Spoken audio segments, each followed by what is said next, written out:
Gracias. Señor defensor, ¿puede usted continuar? La señora fiscal, por favor, silencie su micrófono. Gracias. Gracias, señoría. Pero ya se me había olvidado mencionar que allegué al correo de su despacho unos archivos en PDF que contienen unos elementos con los que pretendo contar o soportar mi argumentación. También se los allegué al correo de la doctora Diana Hoyos. Su señoría, en ese orden de ideas, estaba mencionando como defensor de Sergio Daniel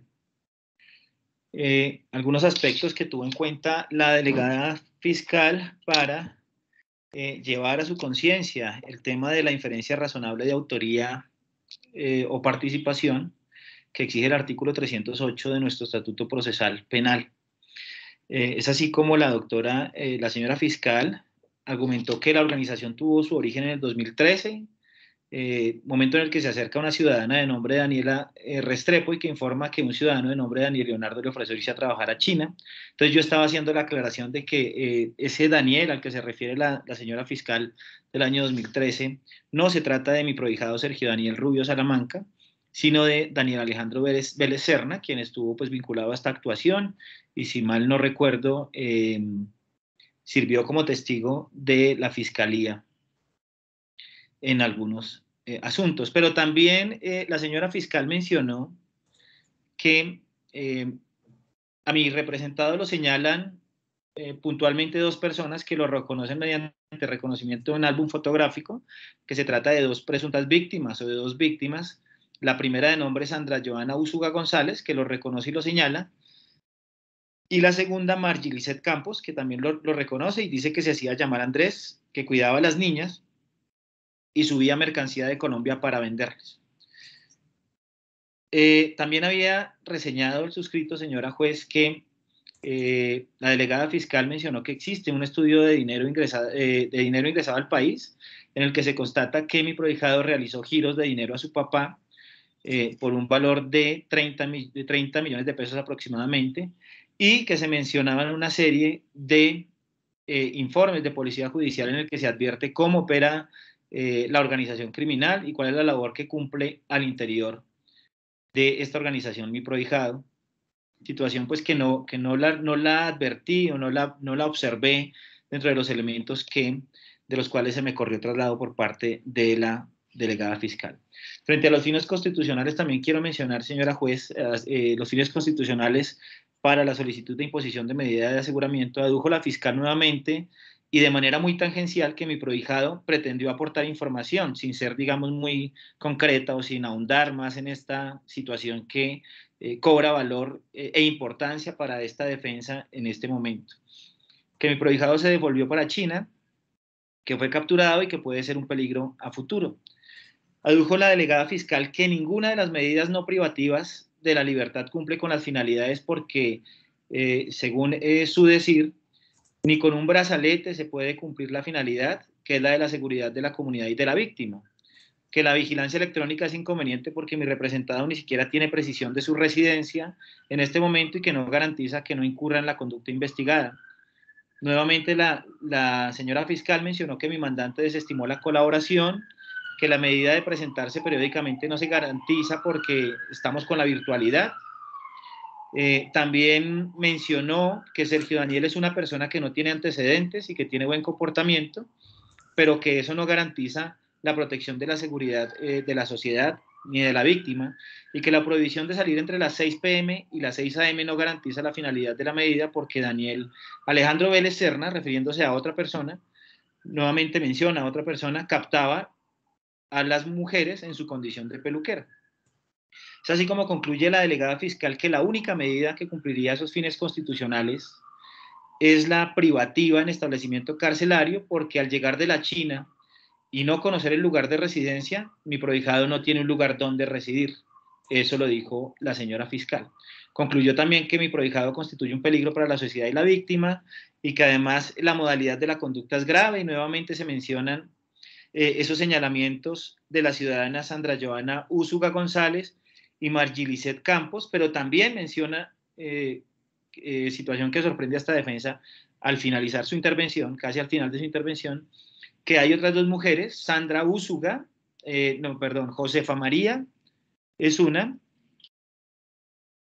y se me olvida el nombre de la otra persona, y que una de ellas al parecer fue violada y que le habían raptado o secuestrado un menor, su hijo menor que fue recuperado, pero esta afirmación de la delegada fiscal, a juicio del suscrito, fue un poco etérea porque no se concreta en relacionar la responsabilidad o la probable responsabilidad que pueda tener mi representado para efectos de realizar esa inferencia razonable. Sin embargo, pues mencionó que los delitos son de extrema gravedad y que hay un quantum punitivo alto.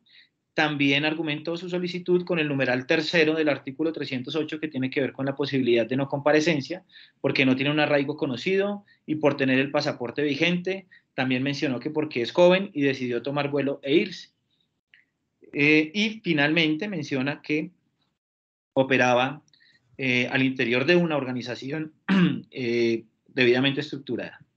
Sobre esta inferencia razonable, señora juez, y de acuerdo a los elementos descubiertos por la delegada de la Fiscalía, que también fueron allegados al correo de su despacho, yo debo mencionar que las dos únicas personas, conforme a esos elementos que estuve revisando de manera rigurosa, que menciona la delegada de la Fiscalía, entonces son dos personas que mencionaron en su momento a mi representado, que son Sandra Joana Úsuga González y Margilicet Campos. Ellas concretamente, de los elementos que nos descubrieron, mencionan lo siguiente.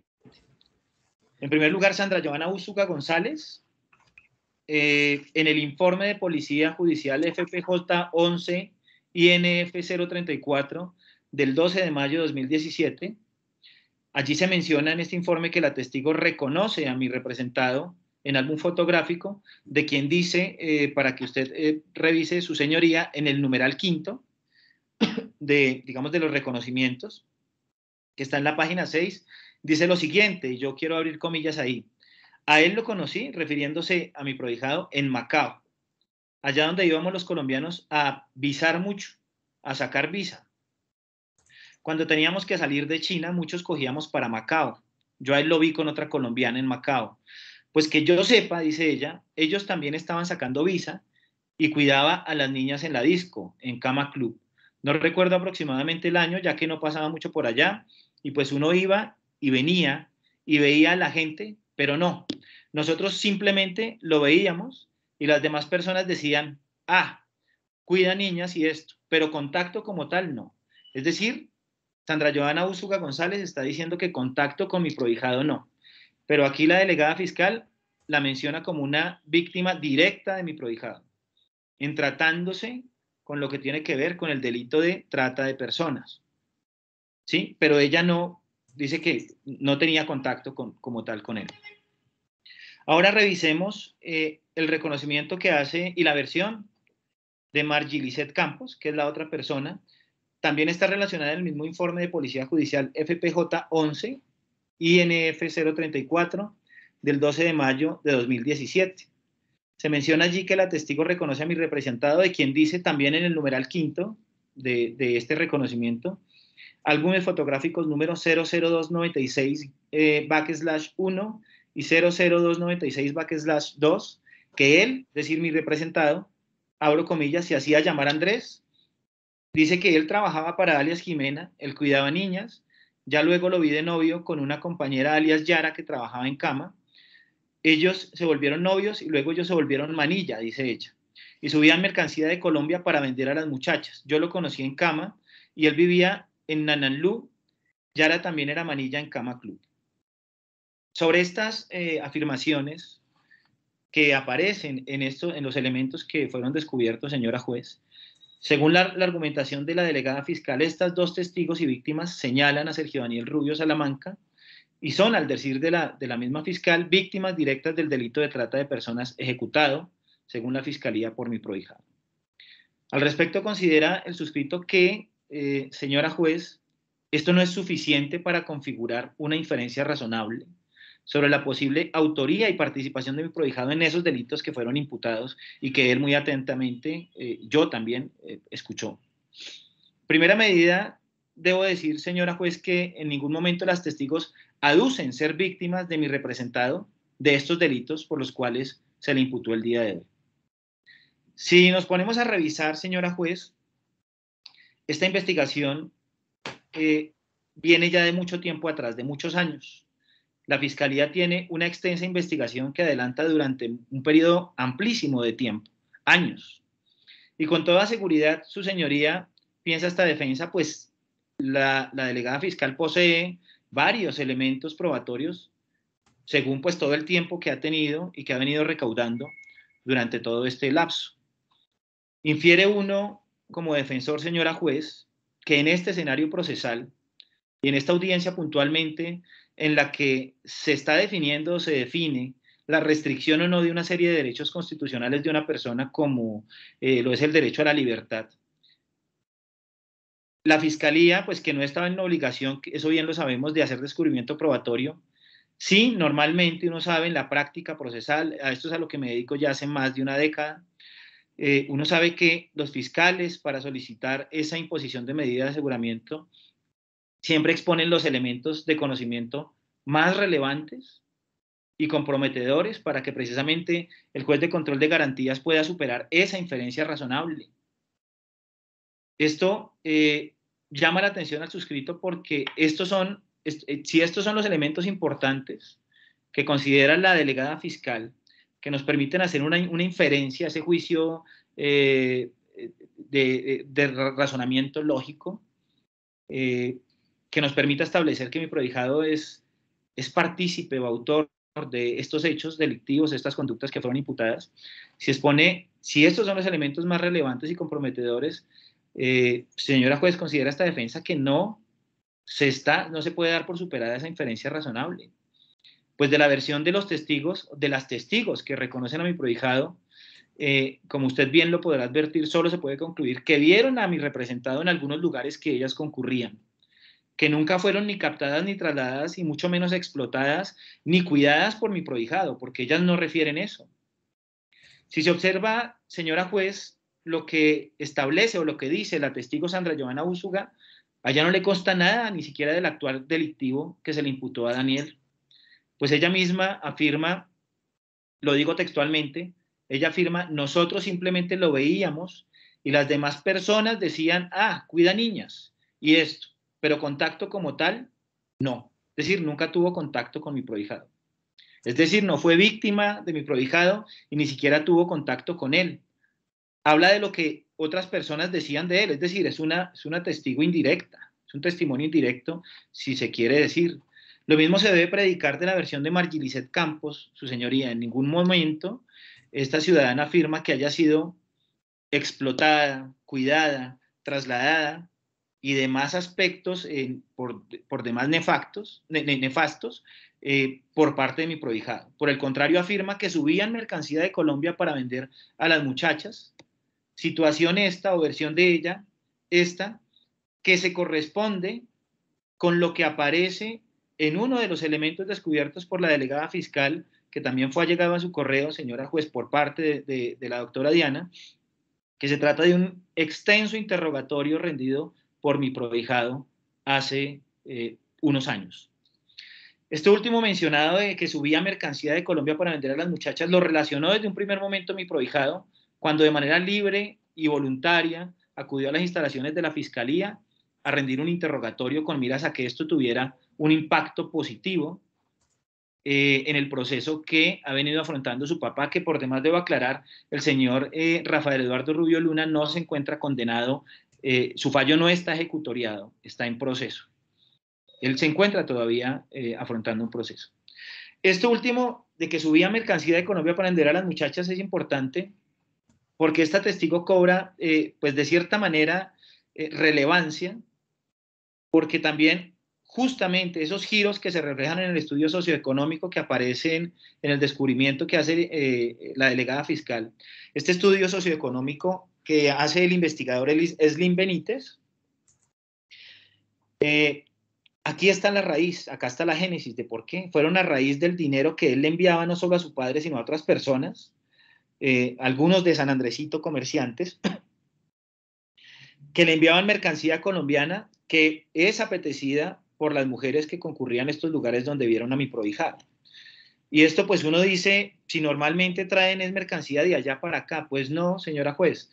Usted lo puede verificar también en la versión rendida por mi prohijado, que está ahí, no me la estoy inventando, sino que está ahí, fue entregada por parte de la Fiscalía, que esa era su labor, a eso era lo que él se dedicaba, y él les vendía ropa, les vendía cosméticos, splash y demás,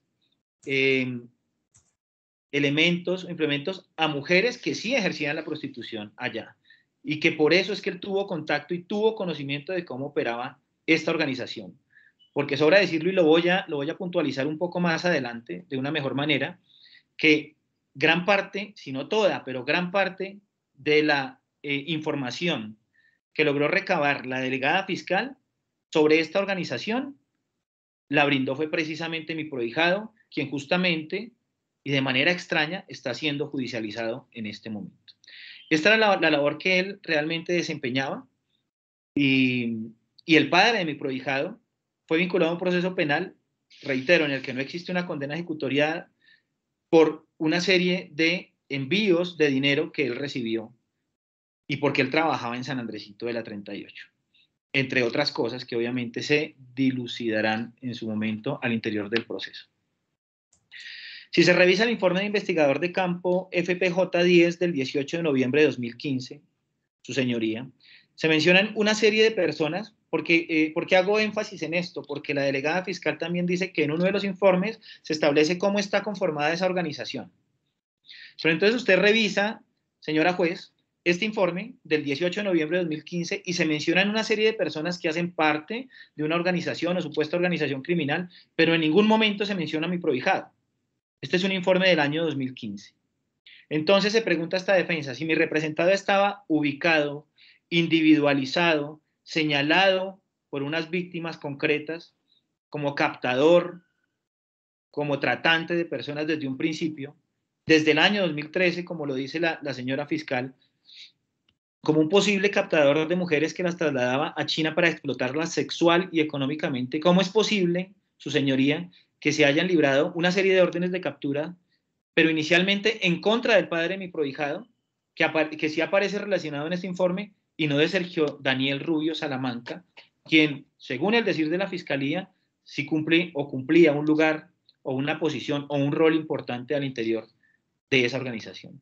Pues esto, ¿por qué sucede, señora juez? Por una sencilla razón. Esto se explica porque fue mi propio representado quien, encontrándose bajo la representación, valga la redundancia o la repetición, del suscrito y en presencia del suscrito, proporcionó suficiente información a la Fiscalía sobre lo que sucedía en la China y en Colombia, con miras a aclarar la situación de su papá. Eso fue lo que motivó que él regresara al país.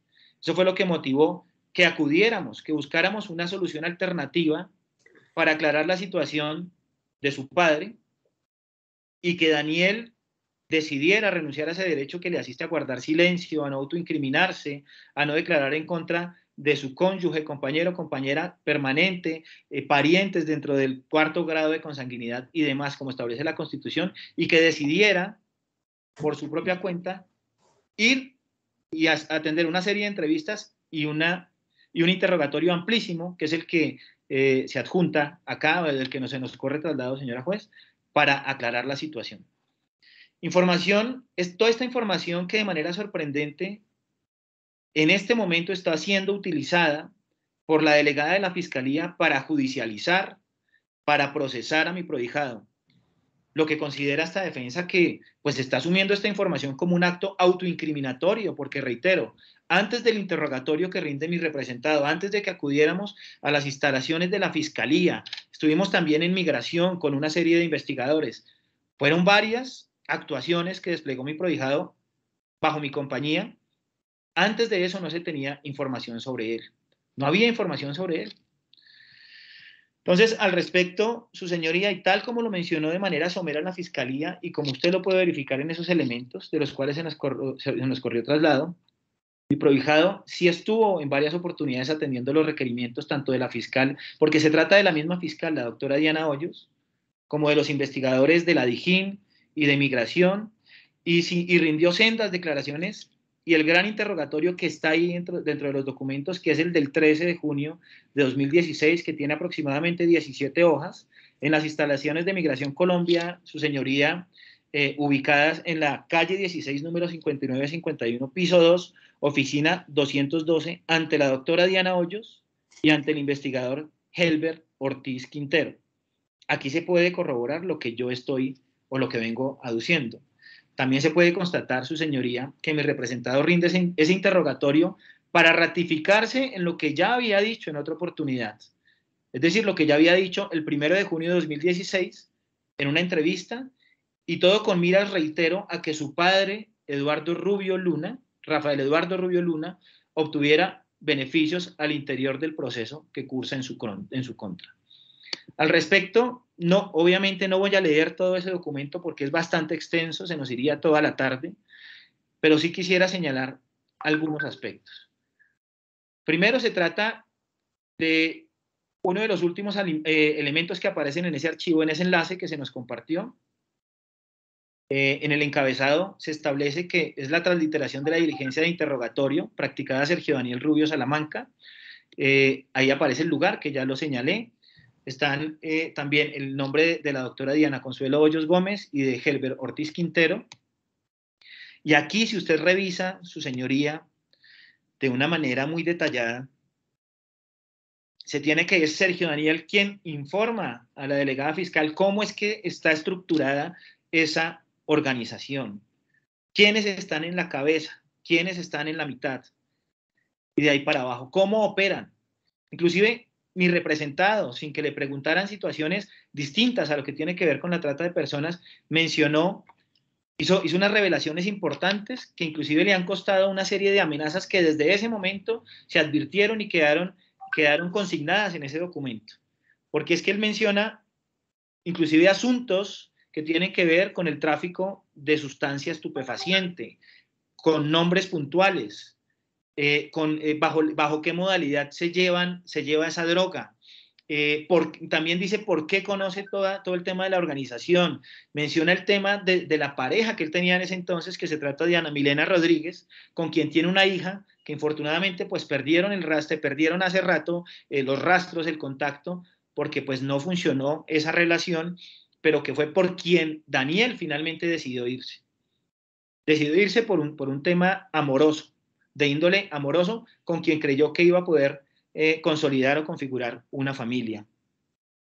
Daniel también aclara aquí cuándo es que viaja por primera vez a China, porque es que Daniel es un profesional, él tiene 2 títulos universitarios, no es una persona cualquiera, viajó y explica por qué es que conoce todo el entorno en el que se mueve todo esto, si se puede decir, mafia, toda esta mafia, por demás pues reprochable, ¿cierto? Que opera, porque yo como padre de 3 mujeres, pues obviamente todas estas situaciones me tienen que generar un poco me tienen que estremecer y tocar de alguna manera.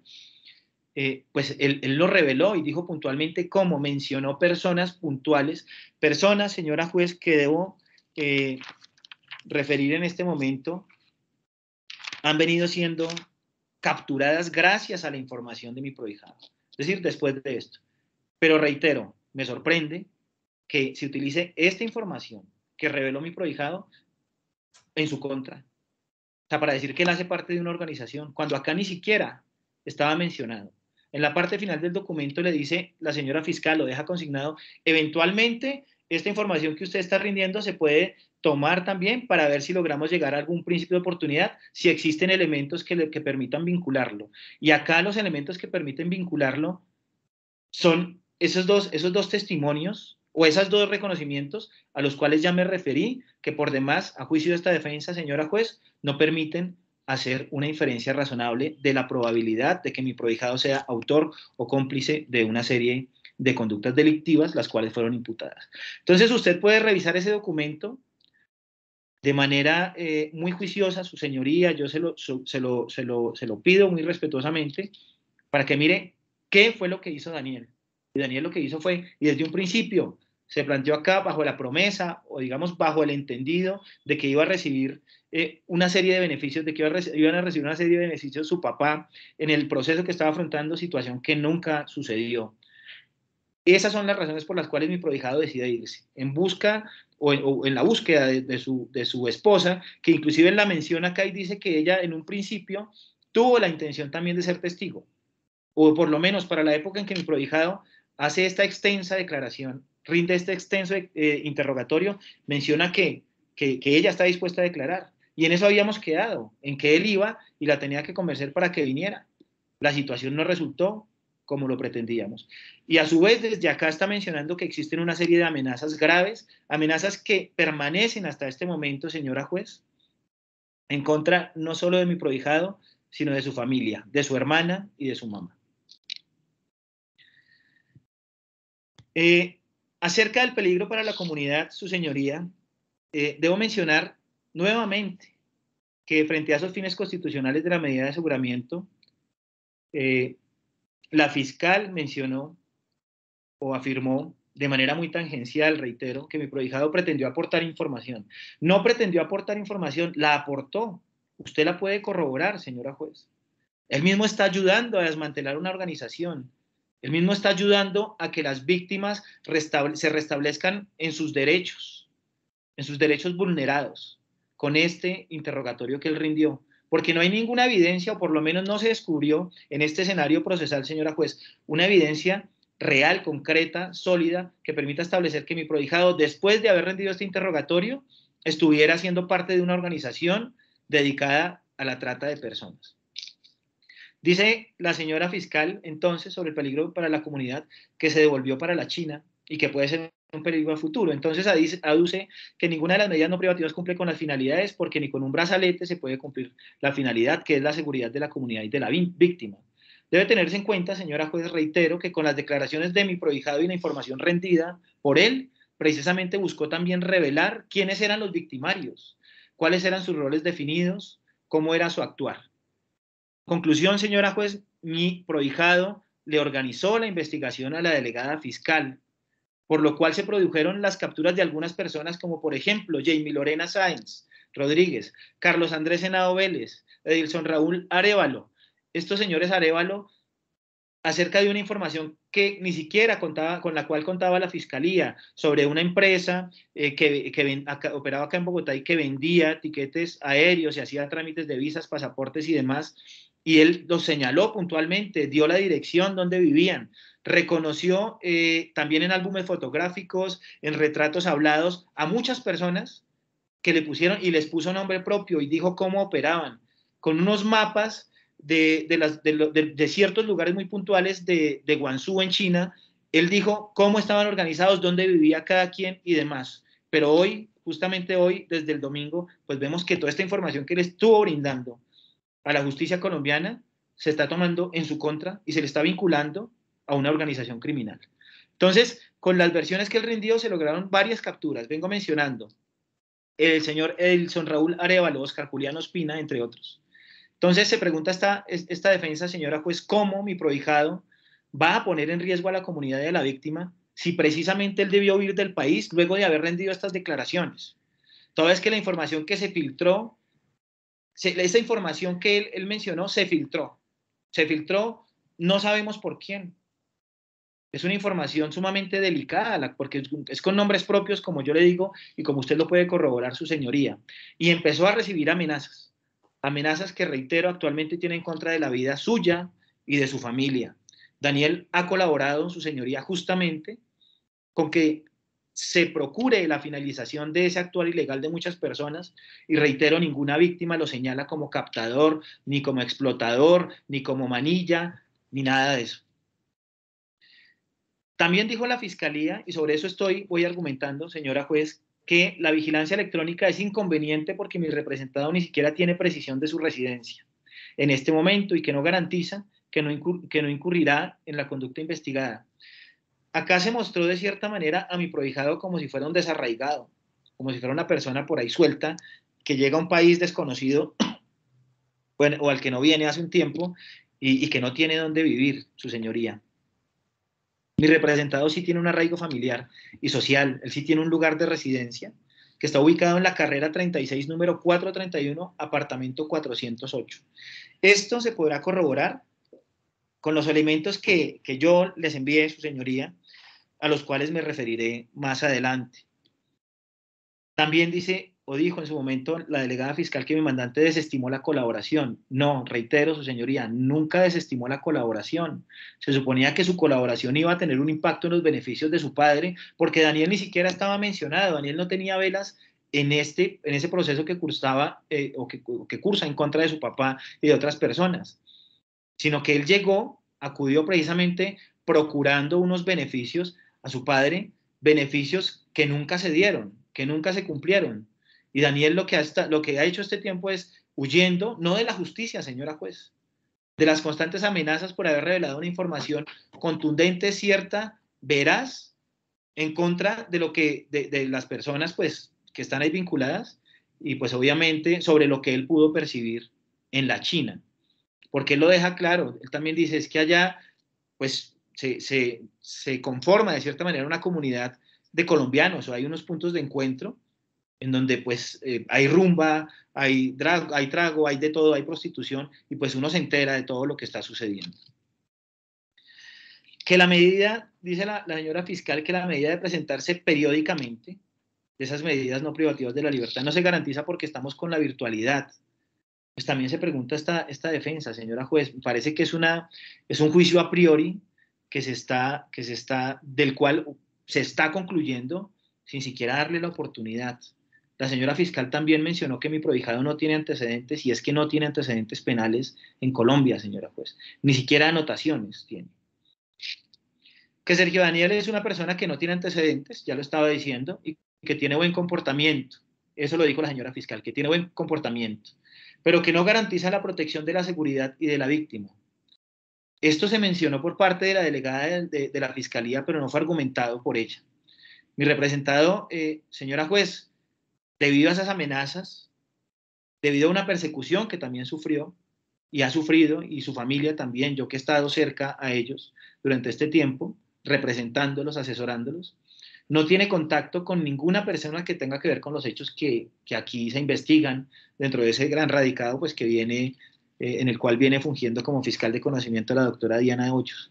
Esto, señora juez, lo reitero porque él reveló una información importante que lo que hizo fue fraccionar, como esa información se filtró, lo que hizo fue fraccionar cualquier tipo de vínculo que tuviera. No hablo de un vínculo delictivo, cualquier tipo de vínculo social, porque siempre él llegaba y él lo dejó, lo manifestó desde el interrogatorio. Dijo, yo estuve en China y entonces ya la gente me mira mal, me hacen amenazas, a través de la ex pareja sentimental también, le decían que pilas, que no sé qué, que la cabeza de él podía valer menos de no sé cuánto dinero. Entonces, pues señora juez, es una persona que tiene buen comportamiento, y cómo no va a garantizar esa protección a la seguridad de la sociedad y de la víctima si es que él no tiene contacto con ninguna persona de las que se encuentran vinculadas a esta investigación. Por el contrario, reitero, logró que la fiscalía tuviera ciertos positivos frente a varias capturas y frente a algunas condenas. Que esa prohibición de salir entre las 6 y las 6 p.m. y las 6 a.m. no garantiza la finalidad de la medida. Reitero, aquí se refiere la señora fiscal a Daniel Alejandro Vélez Serna, es otra persona que no se trata de mi prohijado, que captaba en su condición de peluquero. No tiene nada que ver con el actuar de mi prohijado. No tiene nada que ver con el actuar de Sergio Daniel Rubio. Que la única medida que cumpliría con los fines constitucionales es la privativa en establecimiento carcelario, porque al llegar de la China y no conocer el lugar de residencia, él no tiene un lugar donde residir, dice la señora fiscal. Reitero, mi representado sí tiene un arraigo familiar, y como prometí hace un momento demostrarlo, señora juez, con los elementos que allegué al correo del despacho, en unos segundos, en unos minutos, procederé a mencionar cuál es el arraigo que tiene mi prohijado. Dice la fiscal que mi prohijado constituye nuevamente un peligro para la sociedad y la víctima, y que además la modalidad de la conducta es grave, y nuevamente menciona los señalamientos de la ciudadana Sandra Joana Úsuga González y Margilicet Campos, pero también menciona que hay otras dos mujeres, al final, que son Sandra Úsuga y ya recuerdo el otro nombre, Josefa María, que una de ellas al parecer fue violada y demás. Estas dos últimas personas pues dentro de los elementos que nos entregó la delegada fiscal, nunca señalan a mi prohijado, no sé ni qué tipo de relación tienen ahí. Y sobre las otras dos ciudadanas, Sandra Joana Usuga González y Margilicet Campos, ya me pronuncié, su señoría, por consiguiente, pues no voy a ser repetitivo en ese tema. Y finalmente que los delitos son de extrema gravedad, que hay un quantum punitivo alto. Claro que estos delitos son de extrema gravedad, señora juez, pero esto no es suficiente, no es suficiente mencionarlo para que se le imponga una medida de aseguramiento de carácter intramural a mi prohijado, menos cuando ha sido una persona, o fue una persona que prestó toda la colaboración requerida por las autoridades, en este caso por la doctora Diana Hoyos. Al respecto, su señoría, yo quiero solicitarle de manera muy comedida y muy respetuosa que verifique todas y cada uno de los aspectos que le vengo mencionando acerca del descubrimiento que nos hace la Fiscalía o del traslado que nos corre. Y le solicito respetuosamente que se le imponga una medida de aseguramiento, está bien, su señoría, privativa de la libertad, por la gravedad que revisten estos delitos, privativa de la libertad, pero no en establecimiento carcelario. Es decir, que se imponga una medida de aseguramiento privativa de la libertad, y digo puntualmente, la contemplada en el literal A, numeral segundo del artículo 307, que tiene que ver con la detención preventiva en la residencia señalada por el imputado. Toda vez que, su señoría, esta medida no va a obstaculizar su juzgamiento. No hay por qué. Él ya relacionó lo que tenía que relacionar. No puede haber una obstrucción. Si bien es cierto, la delegada fiscal no argumentó la solicitud de medida bajo estos parámetros de la obstrucción, pues esta norma que estoy señalando, el artículo 307, en ese numeral segundo del literal A, dice que se puede acceder a esta medida de aseguramiento privativa de la libertad de detención preventiva en la residencia señalada por el imputado, siempre y cuando no vaya a obstaculizar su juzgamiento. Y no lo va a obstaculizar porque, señora juez, porque ha sido, reitero, mi representado quien realmente ha colaborado a que la Fiscalía esclarezca los hechos y que se hayan efectuado un sinnúmero de capturas, como ya lo vengo señalando. Mi representado, obviamente, sobra decirlo, estará dispuesto a seguir colaborando si es del caso, dentro de lo que él sepa, sobre lo que a él le concierne. Desde su domicilio, su señoría no representará un peligro para la sociedad ni para las víctimas, reitero, en la medida en que, por el contrario, él requiere de la protección de la Fiscalía por las constantes amenazas que viene sufriendo. Estamos ya adelantando una serie de actuaciones que propendan a eso, porque sabemos que hay unos señalamientos serios. Reitero, él no tiene contacto con ninguna de las víctimas, y porque la Fiscalía no señaló puntualmente quién o quiénes corren peligro en caso de que a mi representado se le imponga una medida distinta a la privativa de la libertad en establecimiento carcelario, señora juez. Por el contrario, considera esta defensa, señoría, que desde su lugar de residencia también podrá salvaguardar no solo su vida, sino preservar la vida de sus familiares y demás.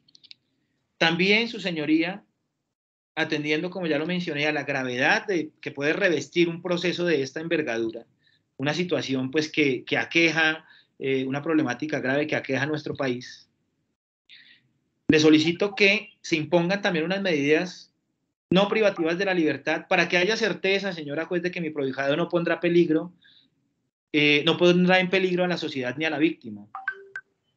¿Y a cuáles me refiero, señora juez?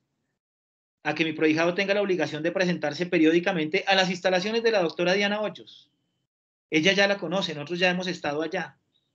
O ante quien designe la fiscal. Ante la autoridad del investigador de policía judicial que designe la fiscalía.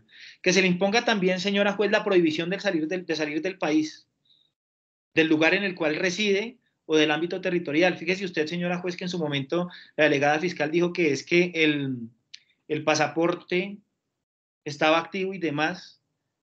Señora juez, impóngale esta medida, esa prohibición de salir del país, del lugar en el cual reside o del ámbito territorial que usted fije, su señoría, para que haya mayor certeza. Nunca se justificó acá de manera suficiente la no comparecencia de mi prohijado. Mi prohijado siempre ha puesto la cara. Nunca ha sido requerido. Después de este interrogatorio no fue requerido nunca más.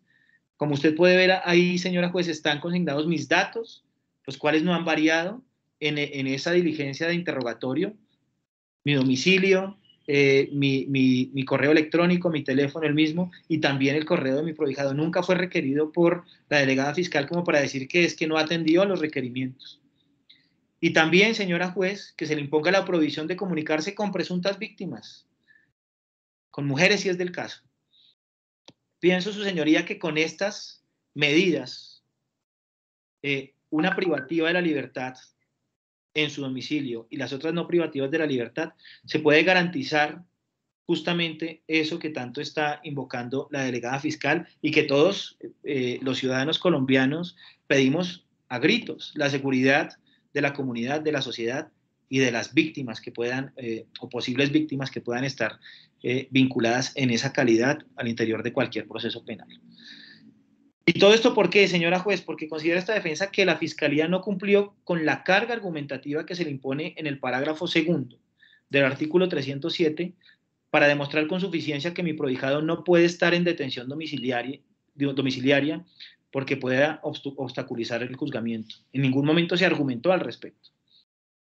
Y quisiera que quede claro, su señoría, desde ya que mi representado está siendo vinculado, nuevamente lo reitero, a esta actuación, está siendo judicializado por información que él mismo suministró en el interrogatorio con el que usted cuenta, señora juez. El interrogatorio y la colaboración efectiva que él le prestó a la Fiscalía se está usando en este momento como un acto autoincriminatorio, situación que realmente a mí me causa un poco de preocupación. Aquí termino mi argumentación. Quisiera pasar a relacionar, señora juez, los elementos que fueron allegados al correo de su despacho y al correo de la señora fiscal, y que le solicito muy respetuosamente que tenga en cuenta para efectos de acreditar su arraigo y la persona que es, porque obviamente si lo dejamos, lo dejamos así en el aire, como obviamente en el ejercicio de sus funciones, sus derechos, deberes y obligaciones, la Fiscalía pues individualiza a un sujeto determinado, pues se puede pensar de Daniel cualquier cantidad de cosas. Y yo quisiera mencionar lo siguiente: yo llegué al correo 4 archivos. Quisiera empezar por el segundo, que está rotulado con el número 2, que nos dice lo siguiente. Permítame un segundo, su señoría.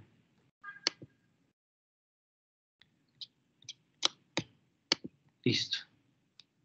En este aparece en PDF un diploma de la Corporación Universidad Piloto de Colombia, en donde se le confiere el título de profesional en administración y profesional en gestión ambiental a mi representado Sergio Daniel Rubio Salamanca. Ahí se menciona la cédula y se menciona el día, que es el 9 de mayo de 2014. Esto para que usted sepa, su señoría, que mi prohijado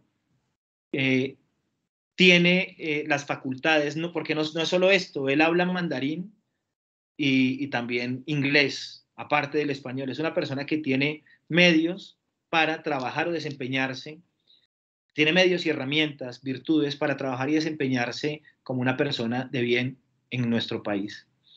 Posterior a este diploma están una serie de copias de servicios de recibos de servicio público.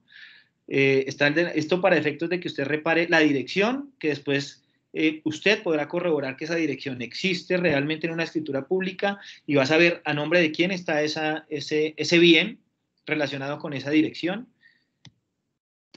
que es donde en el evento en que usted atienda la petición respetuosa que le estoy formulando, mi prohijado irá a cumplir la detención domiciliaria.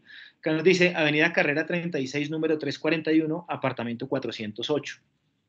Esto en el recibo del acueducto. También está el recibo de Enel Codensa, que nos dice lo mismo: Inversiones de Buen Vivir, Carrera 36, número 341, apartamento 408. De Bogotá, esto es de la ciudad de Bogotá. Está el de la energía que es este, sí. Está el de Banti, que es del gas, y nos dice lo mismo, la dirección. Está la referencia de pago 6306-5440, dirección Avenida Carrera 36, número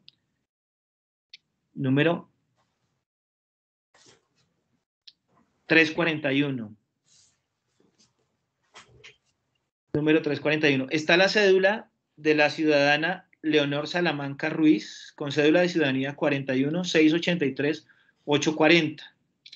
Esto empezamos por ya voy a referirme, señora juez, o pronunciarme acerca de la importancia también de que se tenga la copia de esta cédula. Yo empecé por el archivo número 2.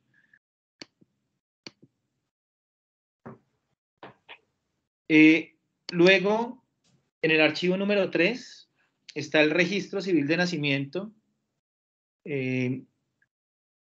con el número 15411095 de la notaría 44, código 1003 de Bogotá, en donde puede usted verificar quién es la mamá de mi prohijado.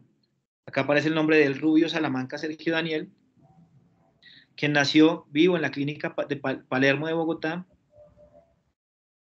y aparece relacionado el nombre de la mamá, que es Leonor Salamanca Ruiz, cuyo número de cédula es 41-683-840 de Bogotá, que obedece a la copia de la cédula que yo le envié. Luego está el documento número 1, su señoría, que se trata de la escritura pública número 356. Obviamente no le envié toda la escritura pública, sino para efectos de que usted corroborara en estas hojas, en estas dos hojas, está es de fecha 12 de febrero de 2021, otorgada en la notaría 44 de Bogotá, código notarial 1100100044, en donde nos dice que hay dos números de matrícula inmobiliaria, 50C 2099787 y 50C 2099886 respectivamente, con una cédula catastral 0042122518 00000000, y nos habla de un predio urbano ubicado apartamento número 408 y parqueadero número 26, por eso son dos números de matrícula inmobiliaria, que hacen parte del proyecto Verona 2, parque residencial, distinguido en la nomenclatura urbana, carrera 36, número 341, localidad de Puente Aranda. Y más adelante, en la segunda hoja de ese documento, que son solo dos hojas, puede usted verificar, señora juez, que aparecen los datos de un fideicomitente y o constructor responsable, que es Construcciones Buen Vivir SAS, con un NIT, y aparece beneficiario de área Leonor Salamanca Ruiz, con cédula 41683-840, y una hipoteca abierta sin límite de cuantía, en donde aparece como deudora hipotecaria la ciudadana Leonor Salamanca Ruiz, con la cédula que ya referí.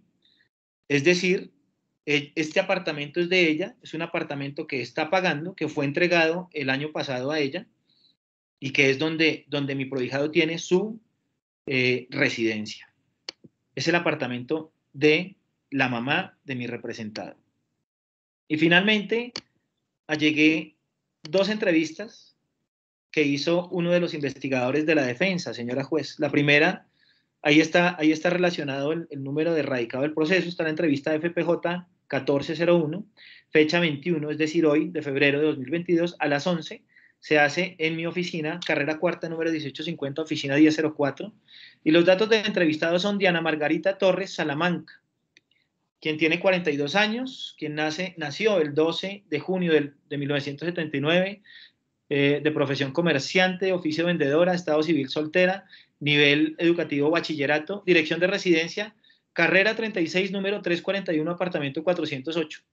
Esto es, su señoría, la misma dirección que vengo refiriendo, que aparece en los recibos de servicio público, en la escritura, y que es donde se pretende que mi prohijado cumpla con esta detención preventiva domiciliaria. Está el teléfono relacionado por la ciudadana Diana, 314-262-0632. Dice que la relación con, en este caso, el victimario, o digamos el presunto victimario, es hermana, y dice lo siguiente, ¿conoce el motivo de esta entrevista? Sí, señor. ¿Cuál es su profesión, oficio? Comerciante. ¿Hace cuánto? Hace 20 años. ¿A qué se dedica actualmente? Soy comerciante en San Andresito de la 38 de Bogotá. ¿Cómo está conformada su familia? Dice ella, vivo con mi mamá de nombre Leonor Salamanca Ruiz, que es la titular del inmueble, señora juez, y mi hijo Manuel Santiago Vaca Torres. ¿Conoce a Sergio Daniel Rubio Salamanca? Sí, señor, es mi hermano. ¿Ha convivido con él? Dice, sí, siempre. Hasta cuando se fue para China, que fue en el año 2016, pero él siempre ha convivido con nosotros, con mi mamá y con mi hijo. Antes vivíamos en la calle 53 Sur, número 79D 51, apartamento 103, bloque 5, conjunto Manuel Mejía. Desde mayo de 2021 nos mudamos, es decir, esto fue recientemente esa mudanza. Muy seguramente a eso obedece que mi prohijado no hubiera sabido en el momento en que lo abordan la dirección de su domicilio, porque fue lo que él mismo me refirió, dijo, es que yo no conozco esa dirección porque ellos recientemente se mudaron para allá. Desde mayo de 2021 nos mudamos para la carrera 36, número 341, apartamento 408, barrio Verona 2 de la ciudad de Bogotá. ¿De quién es el apartamento donde viven ahora? Pregunta el investigador. Dice, es de mi mamá Leonor Salamanca. Lo compró con un crédito hipotecario que está pagando, pero ella es la dueña. ¿Cómo está conformada la familia de Sergio Daniel Rubio Salamanca? Dice ella, él siempre ha vivido con nosotros. Ha tenido parejas esporádicas, pero ahora que llega a Colombia, él tiene un arraigo familiar con nosotros. En caso de que se le conceda, dice ella, la domiciliaria obviamente va a vivir con mi mamá, conmigo y con mi hijo en el apartamento de mi mamá. ¿En qué lugar va a vivir? En la carrera 36, número 341, apartamento 408 de Bogotá, en la casa de mi mamá.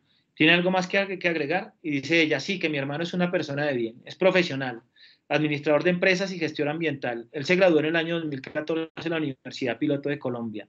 Él sabe mandarín e inglés, es una persona muy inteligente, él no representa peligro para la sociedad y si se le concede la domiciliaria, su casa es la dirección que relacioné y va a estar con nosotros, que somos su única familia. Y acá firman Diana Margarita Torres, pone también su cédula, su huella, y firma el entrevistador judicial, que es el doctor Jaime José Fernández Fernández, abogado, ahí está relacionada su cédula. Está la copia de la cédula de la persona entrevistada, Diana Margarita. Y hay otra entrevista, señora juez, también realizada el día de hoy. Esta entrevista se le hace a la señora Leonor Salamanca Ruiz, quien es la mamá de mi prohijado.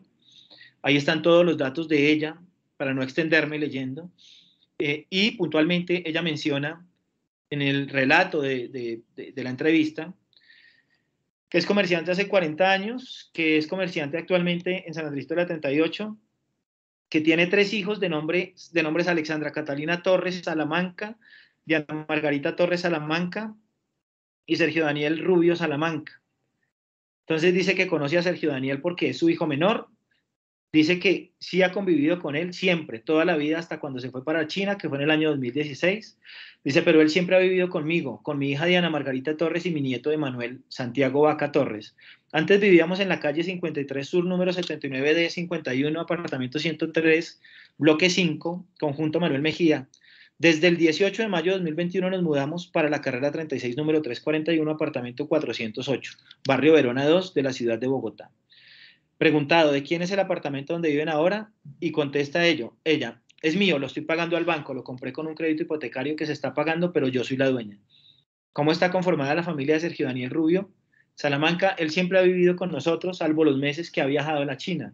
Él tiene un arraigo familiar con nosotros. En caso de que se le conceda la domiciliaria, va a vivir conmigo, con mi hija y con mi nieto de 13 años en mi apartamento. ¿En qué lugar va a vivir Daniel? Y ella menciona, o dice, en la carrera 36, número 341, apartamento 408 de Bogotá. ¿Tiene algo más que agregar? Sí, que mi hijo es una persona de bien, es profesional, administrador de empresas y gestor ambiental. Él se graduó en el año 2014 en la Universidad Piloto de Colombia. Él sabe mandarín e inglés, es una persona muy inteligente, él no representa peligro para la sociedad. Y si se le concede la domiciliaria de su casa, es la dirección que relacioné y va a estar con nosotros, que somos su única familia. Firma ella, firma también el investigador, Jaime José Fernández, y también se adjunta la cédula nuevamente de la señora Leonor Salamanca Ruiz. Finalmente se adjunta la cédula del investigador Jaime José Fernández Fernández, con cédula 76, 79, 668, 68, y la tarjeta profesional de abogado con número 278-704. En este sentido, señora juez, relacioné los elementos que allegué al correo de su despacho.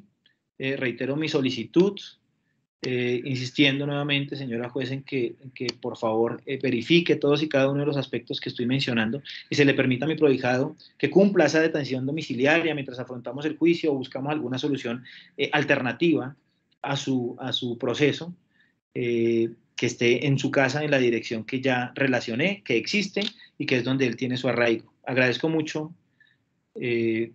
haberme permitido esta intervención, señora juez. Bueno, muchas gracias. La Fiscalía, bajo la égida del artículo 307, literal A, numeral primero del Código de Procedimiento Penal, ha solicitado a este estrado judicial la imposición de una medida de aseguramiento de detención preventiva en establecimiento carcelario en contra de Sergio Daniel Rubio Salamanca, correspondiendo, por tanto, a esta funcionaria determinar si se dan o no los requisitos formales y sustanciales para darle aval constitucional. En otras palabras, resolver la tensión existente entre la efectividad de la administración de justicia, así como el derecho que le asiste al conglomerado social de la convivencia pacífica, contrastados con los derechos de Sergio Daniel. Para resolver esa tensión, en primer lugar, diremos que la Declaración de Derechos del Hombre y del Ciudadano, 1789, señala que la libertad consiste en poder hacer lo que no daña a otro. Por ende, ningún ordenamiento positivo concibe ese derecho como ilimitado, absoluto o exento de barreras, más aún cuando este surge de la cesión que los asociados hacen de parte de su autonomía para la protección y salvaguarda de la vida en comunidad. Así que se trata de restricciones inmersas en el contrato social, en ese pacto que nos permite pertenecer a una sociedad, beneficiarnos de esa convivencia como seres inherentemente gregarios, siempre y cuando nos ajustemos a esas reglas que permiten no solo la coexistencia, sino que el colectivo avance y que todos alcancen en la medida de lo posible ese ansiado nivel de optimización en la satisfacción de necesidades vitales, así como en la consecución de las metas o planes individuales. Entonces, cuando las personas plenamente capaces menoscaban ese bien común o ejecutan comportamientos enmarcados normativamente como castigables, se activa el jus puniendi como medio de control social altamente formalizado para intervenir en la órbita de autonomía de los presuntos transgresores del orden. Intervención que ha de ser mínima porque debe ser el último recurso disuasivo que emplea el Estado de manera estrictamente necesaria en términos de utilidad social o de utilidad procesal. De lo anterior se deriva que en ciertas ocasiones el beneficio de la comunidad o la prevalencia del interés general exige la privación o limitación de la garantía de la libertad individual. Pero esa posibilidad en el marco de las sociedades democráticas contemporáneas no debe ser arbitraria y ha de ser estrictamente excepcional, ya que no es un asunto que se deje a la discrecionalidad del juez de garantías en el esquema de enjuiciamiento vigente, siendo el legislador el que de antemano fija o define los parámetros para esa restricción como depositario o recipiendario de la delegación popular. Y en nuestro país es el Congreso el que tiene la capacidad de traducir en demandas, las demandas sociales y las preferencias de sus electores en planes de acción política que tengan la virtualidad de convertirse en leyes, entendidas estas como la declaración de la voluntad soberana que permite o prohíbe determinadas conductas. El artículo 28 de nuestra Constitución establece que toda persona es libre, precisando que su restricción está deferida a un mandato de autoridad judicial competente con las formalidades legales y por las causas previamente definidas en la ley, es decir, con una estricta reserva legal. En esos eventos y bajo ciertas condiciones son aplicables ilegítimas las limitaciones de la libertad, ora como sanción a la conducta realizada o bien precautelativamente, última hipótesis que se encuentra aún más modulada porque se adopta frente a una investigación en ciernes y debe acompasarse con la presunción de inocencia sin terminar socavándola o anulándola y con un rasero meramente preventivo o tuitivo. De lo anterior se desprende que los mecanismos previstos en el artículo 307 del Código de Procedimiento Penal son de carácter instrumental o accesorio y no punitivo. eminentemente temporales o provisionales, excepcionales o excepcionalísimos, sujetos a estrictos requisitos legales y cumplen unas finalidades específicas, por lo que el principio de dignidad humana dentro de la concepción antropocéntrica del Estado Social de Derecho impide en este escenario procesal instrumentalizar al individuo para enviar un mensaje a la comunidad, para difundir una representación ejemplarizante o aleccionadora o para presuntamente fortalecer la confianza del conglomerado social en la administración de justicia.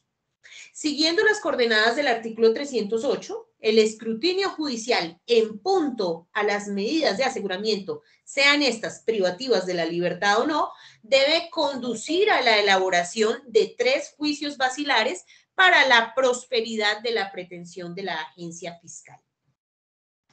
De una parte, debe comprobar que a partir del material probatorio existente se puede inferir razonablemente que una persona destinataria de la ley penal es autor o partícipe del hecho trascendente objeto del proceso. Es decir, se efectúa un juicio de probabilidad sobre la comisión del delito y la posible atribución de este al imputado.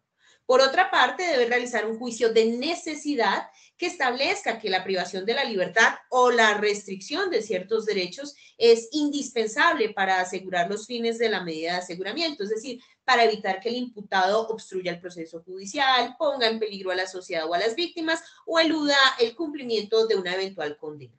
Y un tercer elemento, el juicio de suficiencia, que también se encuentra contenido en las reformas que aparejaron las leyes 1760 de 2015 y 1786 de 2016, encaminado a demostrar que otra medida de aseguramiento menos restrictiva o aflictiva es suficiente y adecuada para garantizar esos objetivos. Trascendiendo la discusión acerca del concepto de verdad en el proceso, si es histórica o discursiva, una de las loables finalidades de la actuación penal es la aproximación racional a la verdad, la que se procura develar durante el juicio como eje axial en los procesos de esta índole, tras la confrontación y la inmediación que le son inherentes. Los actos de investigación, como los que acá se exhiben, son actos preparatorios de juicio con vocación de convertirse en pruebas una vez surtido el debate pertinente ante el juez de conocimiento. Así que en salvaguarda de la presunción de inocencia, el artículo 308 está redactado en términos de probabilidad, siendo así la inferencia una deducción hipotética soportada en elementos materiales probatorios lícita y legalmente obtenidos, en evidencias físicas recaudadas de esa misma forma y en información, indicativos, en primer lugar, de la comisión de una conducta que se adecue a alguna de las estructuras normativas previstas en la parte especial de la Ley 599/2000, definidos tradicionalmente como tipos penales. Y en segundo lugar, su atribución en alguna de las modalidades de autoría o participación a alguien. Entonces, para seguir ese principio antecedente consecuente, entendido como la secuencia lógico-jurídica integrada, gradual y sucesiva de actos jurisdiccionales con carácter preclusivo regulados por la ley procesal, debemos remitirnos a la diligencia de formulación de imputación como piedra angular o elemento cardinal que orienta las relaciones existentes entre la comunicación de cargos y la eventual imposición de una medida cautelar. Y en efecto, la provisionalidad de la calificación jurídica, se ha dicho por la jurisprudencia, no vulnera per se el derecho a la defensa del implicado, pero se erige en límite para cualquier pronunciamiento de quien deba definir su situación y que trascienda esa preliminar adecuación, verbigracia, cuando se efectúa un control material al pliego o cuando para efectos de la restricción de un derecho fundamental se sustente en una categoría delictiva más gravosa a la inicialmente enrostrada. Así las cosas, como lo ha dicho la Sala Casacional Penal de la Corte Suprema de Justicia, mientras el juicio de imputación le está asignado al fiscal sin posibilidades de control material por parte de los jueces, la determinación de la inferencia razonable sobre la autoría o participación del imputado frente al que se solicita la medida cautelar le corresponde al juez. A diferencia de la imputación, la solicitud de medida de aseguramiento implica la obligación de presentar y explicar las evidencias que sirven de soporte a la inferencia razonable de autoría o participación, sin perjuicio de lo atinente a los fines de la medida cautelar. La medida de aseguramiento se analiza a la luz de uno o varios delitos en particular. Entre otras cosas, porque según el artículo 313 de la misma codificación, la detención preventiva está reservada a unas determinadas conductas punibles y por tanto el estudio de esta temática solo puede realizarse a partir de una hipótesis de hechos jurídicamente relevantes debidamente estructurada. Sobre este último aspecto, igualmente ha sido enfática la corporación al señalar que es imperioso que dentro del componente fáctico, el órgano requirente, es decir, quien ostenta la titularidad de la acción penal, especifique el elemento que delimita la connotación delictuosa de la conducta.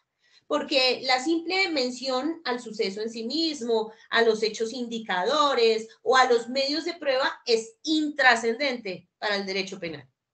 Dicho en otras palabras, el ente investigador debe ofrecerle al juez de control de garantías elementos de juicio tendientes a acreditar la índole penal del comportamiento y la relación del imputado con el mismo, a fin de que pueda inferir razonablemente la autoría o participación en el delito que se investiga, carga que en el sentir de esta funcionaria no se satisfizo del todo. Veamos por qué.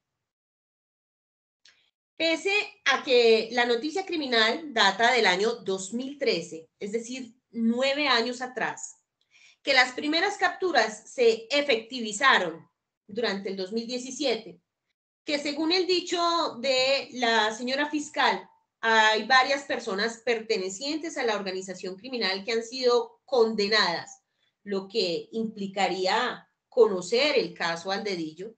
Después de tanto tiempo, llama la atención del despacho que la solicitante no haya podido establecer las circunstancias de tiempo, modo y lugar que rodearon las conductas atribuidas a Sergio Daniel Rubio Salamanca, o que la investigación en su particular situación no haya avanzado más allá de los 2 reconocimientos fotográficos relacionados en su intervención, cuyo valor suasorio se analizará en el momento pertinente.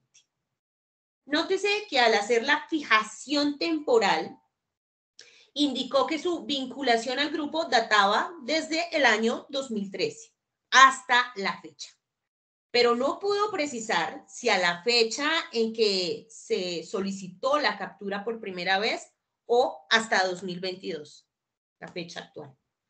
Aunado al hecho que si revisamos los registros migratorios, tarea de la que debió ocuparse y sin embargo no lo hizo, la primera salida del país del hoy imputado corresponde a la del 3 de septiembre de 2014, siendo entonces menester señalar si esa presunta actividad de captación se inició en territorio nacional o en el de la China, con sus 9.597 millones de kilómetros cuadrados.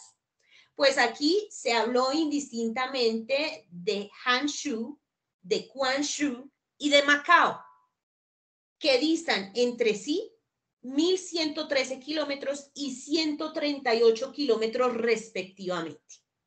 Análisis que no debería esta funcionaria estar desplegando, pues rebasa los conocimientos geográficos de cualquier persona y ni qué decir de los lingüísticos. Entonces, lo único que la señora fiscal enunció reiteradamente era la utilización de un establecimiento de comercio, Bar Cama Club, cuya ubicación tampoco señaló la petente, pero que con mapa en mano y muchas búsquedas en internet, la suscrita determinó que se encuentra en el centro de Guangzhou, existiendo entonces lagunas en torno al cuándo y al dónde. Pero pasemos al qué y al cómo. Si bien es cierto, se demanda del requirente efectuar una relación clara y sucinta de los hechos jurídicamente relevantes en lenguaje comprensible, esa claridad por la que se propende no está reñida con el rigor técnico, porque una exposición eficaz no debe confundirse con el habla coloquial, que termine banalizando la formulación de imputación o degradándola a un chisme de pasillo, cotilleo de cafetería o charla de comadres, como cuando se habla de NN Verónica, NN Jamie Lorena, señora tal o fulano. Como si la suscrita juez estuviera en la obligación de conocerlos a todos ellos o de saber a qué se dedicaban, sin ninguna contextualización previa o guardando un hilo conductor medianamente coherente.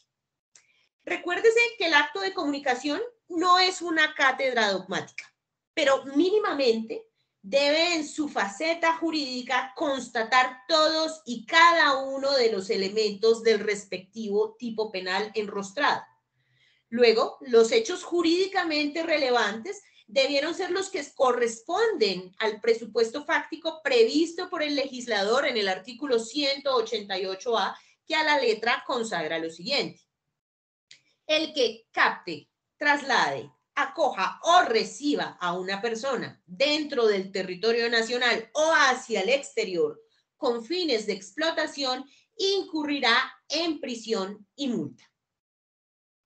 El mismo artículo precisa que por explotación se entiende la obtención de provecho económico o cualquier beneficio para sí o para otro a través de prostitución, trabajos o servicios forzados, la esclavitud o similares, la servidumbre, la mendicidad, el matrimonio servil, la extracción de órganos, el turismo sexual u otras formas de explotación. Se dijo entonces que Sergio Daniel Rubio Salamanca captaba muchachas. No se dijo dónde las captaba. Entiéndase, si aquí en Colombia o en China. Ni a quién. Solo que las cuidaba en el bar y que su rol en la organización era el de manilla.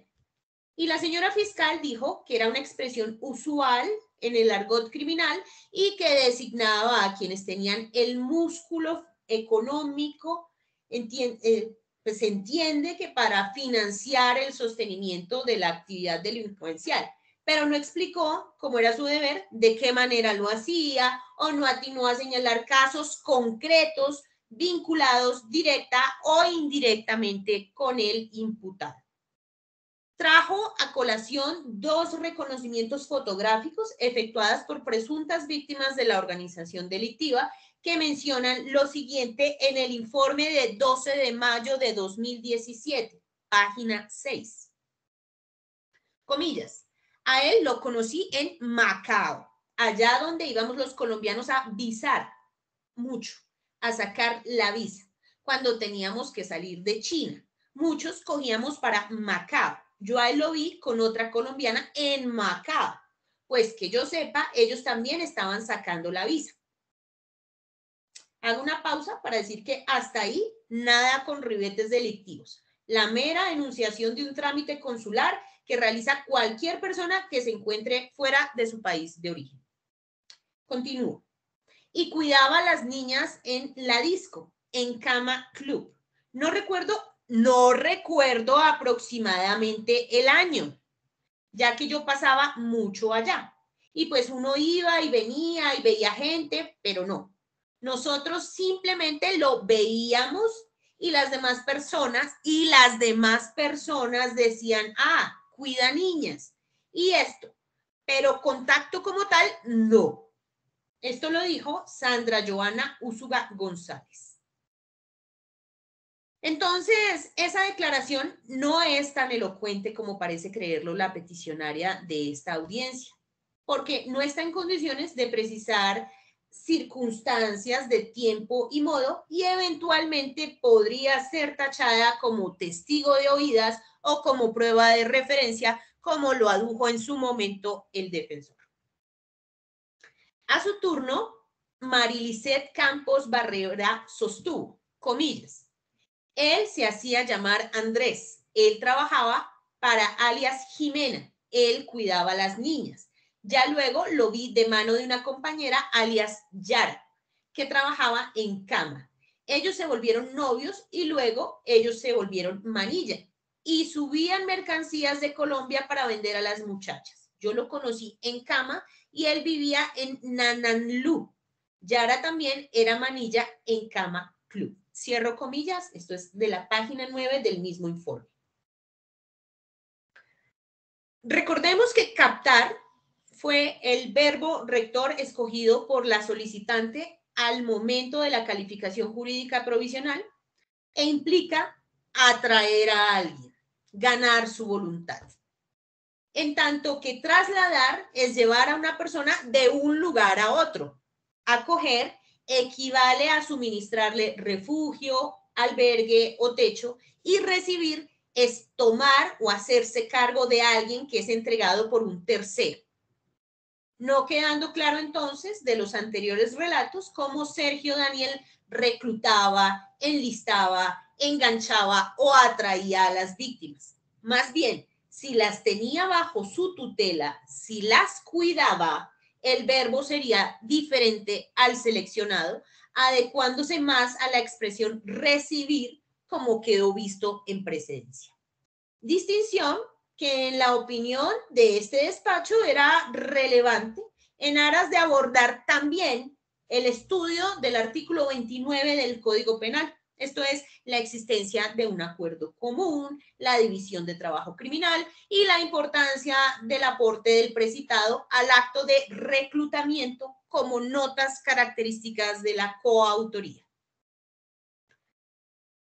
No se referirá esta funcionaria a las dicciones efectuadas por el implicado en interrogatorio de 13 de junio de 2016, que tal vez sean más ilustrativas que la exposición desordenada que aquí se escuchó por parte de la peticionaria.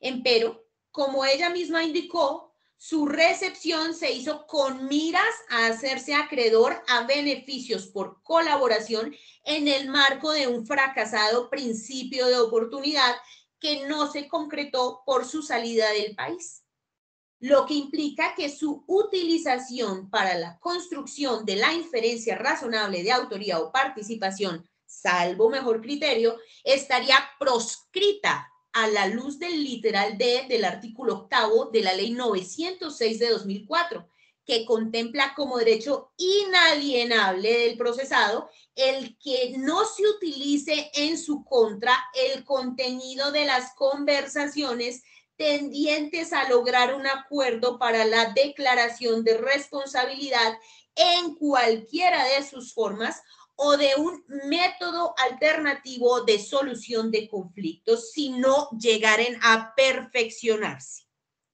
Bastando lo hasta aquí discurrido para señalar que no puede servir de insumo para deducir su participación en los delitos a él atribuidos en la imputación. Ahora, pese a que no se enunció de esta manera por la parte interesada, diremos que eventualmente se deriva de la técnica investigativa de la búsqueda selectiva en base de datos un hecho indicador atinente al elemento normativo de la explotación. Pues empresas como Supergiros, Acciones y Valores, Mi Giro y Giros y Finanzas certificaron entre el 27 de marzo de 2015 y el 21 de octubre del mismo año 9 remesas que superaron los 30 millones de pesos entre el sindicado y el señor Rafael Eduardo Rubio Luna, de quien se adujo sin sustento que ya fue condenado. También o incluso a otras personas se hacen estas remesas de 100,000 pesos o menos, y respecto de quienes nada se dijo en torno a su participación en el engranaje criminal investigado. Pero esos hitos tampoco fueron capitalizados por el órgano requirente en aras de hacer más robusta su teoría del caso, dejando al garete, como queda ya analizado, la fijación temporal de los delitos. Se trataría de un indicio contingente en el mejor de los escenarios, pues no todo el que envía dinero a sus familiares es responsable de delitos y tampoco se puede presumir que como su progenitor ya fue condenado, según el dicho de la señora fiscal, entonces esos dineros deben ser el resultado del mancomunado designio de infringir la ley, ya que discurrir de un modo similar haría nugatorio el principio de culpabilidad, siendo el nuestro derecho penal de acto y no de autor, y porque la responsabilidad en esta materia es individual, indistintamente del parentesco con personas oídas y vencidas en juicio. En este punto, el despacho reitera que los hechos sobre los cuales se funde la decisión judicial deben estar mínimamente soportados por elementos materiales probatorios, evidencia física o información legalmente obtenida, descubierta y arguida durante la audiencia, porque esa carga demostrativa no puede ser suplida por el juez ni por las demás partes, ya que no se tratan de hechos notorios, postura que cobra aún más fuerza en el marco de un proceso penal de tendencia acusatoria como el vigente en Colombia. Tampoco basta con hacer entrega a la contraparte, a los intervinientes y al operador judicial de un cúmulo de cuadernos o de documentos digitales como nos obliga la nueva modernidad para que busquen entre estos y lean lo que el fiscal debió haber dicho y exhibido en la audiencia, porque eso es hacerle la tarea.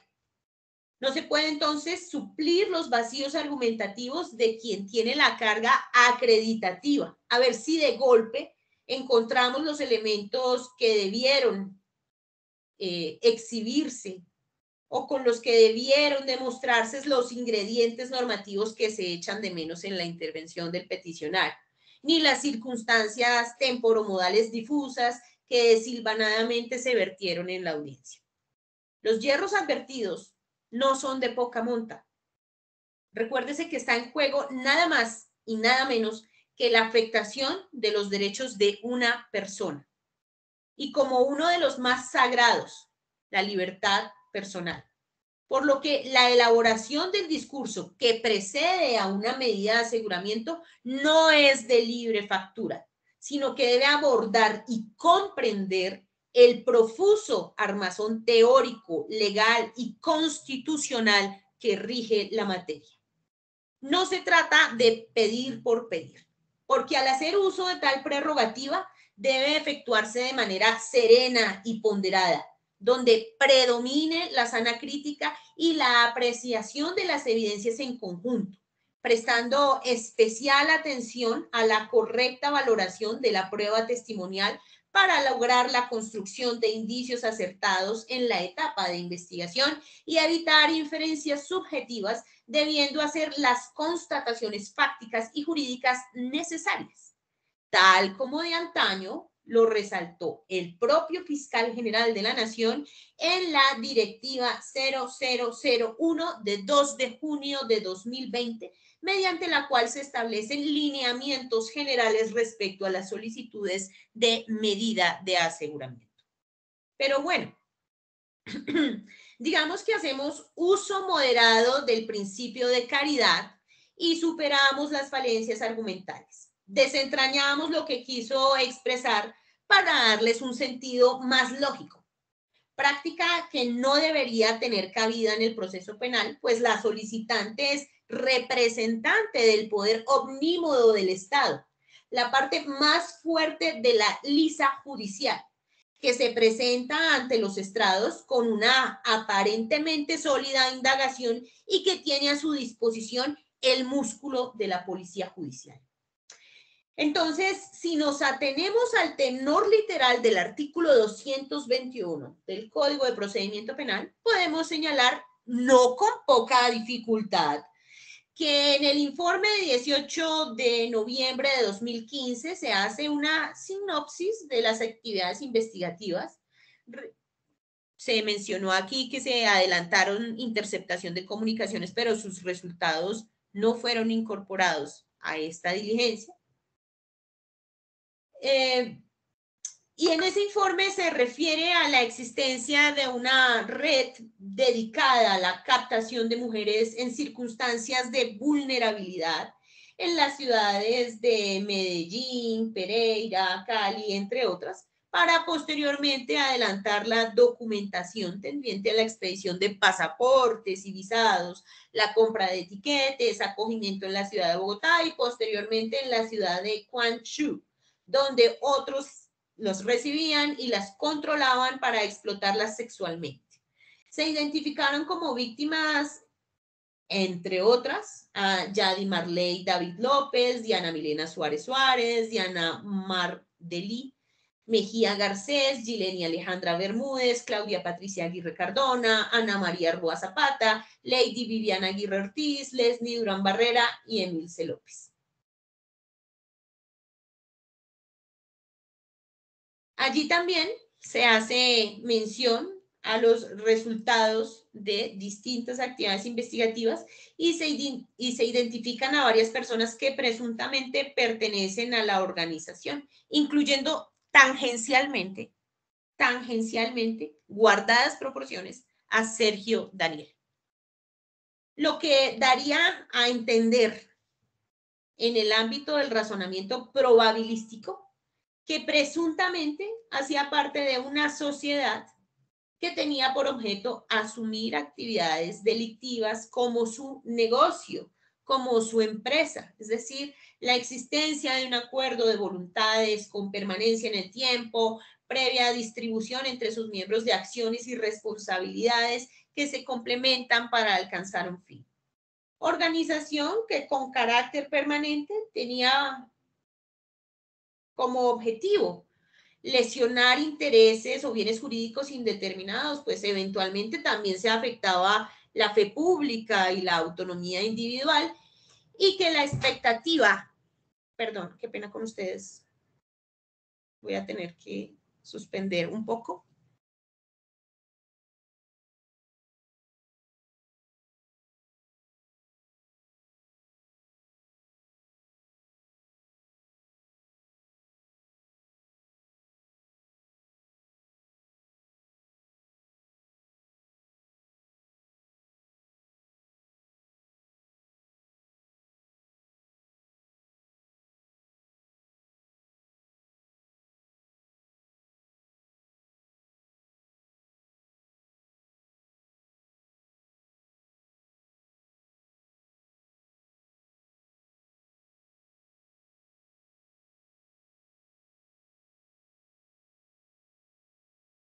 Qué pena con ustedes, las vicisitudes del trabajo en casa. Continúo. Entonces, estaba refiriéndome a que se trataría de una organización que con carácter permanente tenía como objetivo lesionar intereses o bienes jurídicos indeterminados.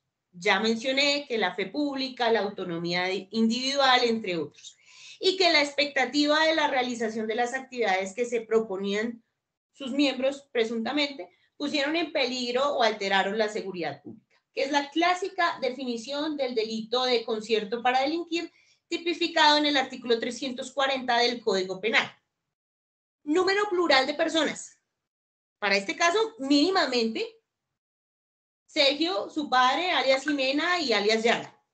Permanencia en el tiempo, pues mínimamente desde 2014 o 2015, fecha de las últimas remesas. Objetivo común, la obtención de un lucro a través de la explotación sexual de colombianas en China. Entonces, en lo que concierne a esta conducta, por lo menos hay más claridad, aunque con algunas reservas. De las finalidades invocadas. Descendemos entonces al estudio del artículo 310.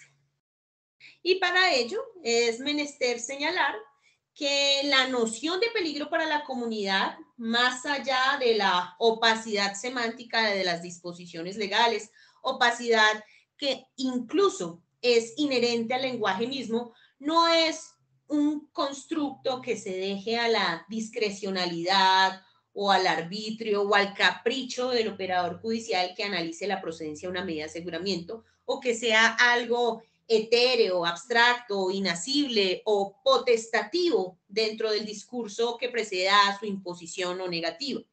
Está condicionada a la estructuración de múltiples requisitos que por expreso mandato legal deben ser interpretados restrictivamente, como lo impone el artículo 295 del Estatuto Procedimental.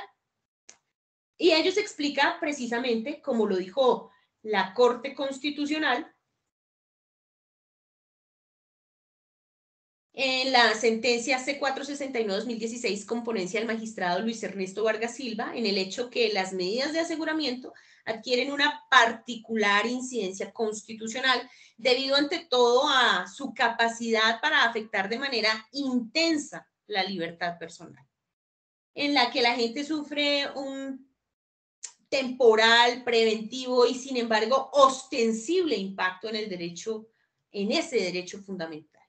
Por estos innegables efectos, de acuerdo con la Constitución y la jurisprudencia de la Corte, la creación y por contera la imposición de las medidas de aseguramiento debe ser estrictamente excepcional y se encuentra sometida a un conjunto de límites diseñados en orden a salvaguardar el principio de dignidad humana y la prohibición o prevención del exceso en su utilización. Sobre el particular, en sentencia C1154-2005, la Corte Constitucional sostuvo que, comillas, igualmente la protección de la comunidad en aras de impedir la continuación de la actividad delictual puede concebirse como un fin propio de la detención preventiva a partir de la consideración del mandato del artículo 1 de la Constitución, según el cual el Estado colombiano se encuentra fundado en la prevalencia del interés general, cuyo desarrollo explica el precepto consagrado en el artículo 2 de la Constitución Política, por el cual es fin esencial del Estado asegurar la convivencia pacífica de la comunidad.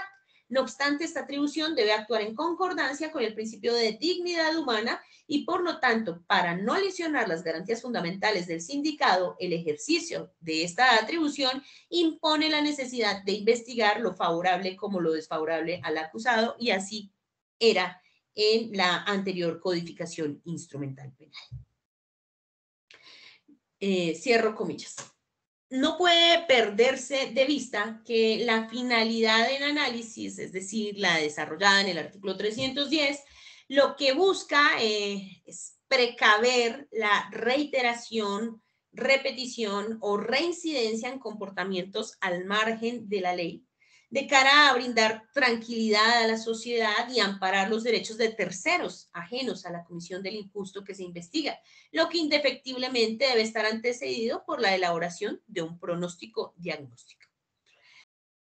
La anterior afirmación se articula o engrana al control de convencionalidad que a través de la figura del bloque de constitucionalidad ha elaborado la Corte en torno a esta específica materia. Así, por ejemplo, en la sentencia C469-2016 se dijo lo siguiente, comillas.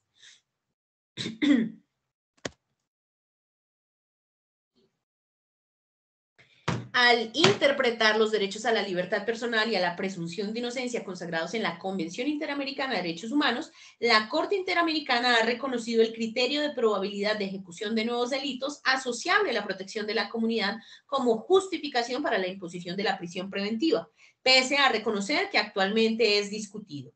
La Convención además sostiene que con sujeción a ciertos parámetros, en general de razonabilidad y proporcionalidad, dicha causal puede ser empleada al decretar la detención cautelar siempre que la probabilidad de reiteración en el delito sea real. En este orden de ideas, la Sala estima que la causal de justificación de la detención preventiva fundada en la protección de la comunidad es compatible con la jurisprudencia de la Corte Interamericana. Específicamente, la Corte Constitucional considera que la citada justificante es complementaria a las razones para privar de la libertad al imputado basadas en la necesidad de garantizar su comparecencia al proceso y evitar que obstruya a la justicia. Perdón.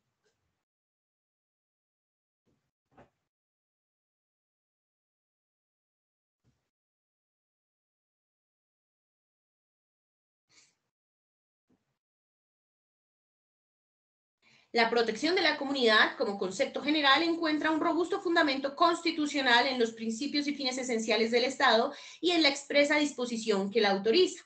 pero en especial supone el amparo y la prevención de violación de los derechos de las personas ante la concurrencia de unas determinadas circunstancias objetivas que permiten prever esa probabilidad.